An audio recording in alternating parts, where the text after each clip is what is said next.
ज्या दिवशी आदरणीय बाळासाहेब ठाकरे साहेबांचा पक्ष उद्धव ठाकरे साहेबांकडून काढून घेण्यात आला, त्याच दिवशी हे निश्चित झालं होतं की राष्ट्रवादी काँग्रेस पक्षाचं देखील चिन्ह काढून घेण्यात येईल.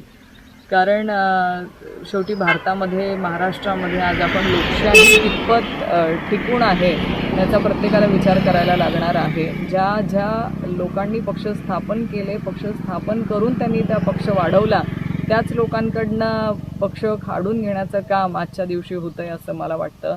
कारण शेवटी जन्म देणाऱ्या बापाचं नाव लागलं पाहिजे आणि जन्म देणाऱ्या बापाचाच पक्ष असायला हवा.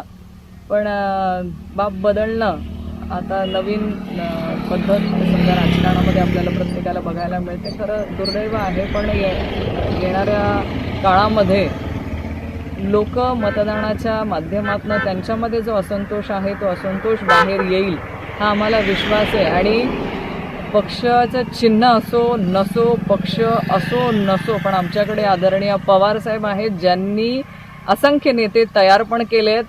अजून आम्हाला विश्वास आहे की और भी लढेंगे और लढके जीतेंगे भी.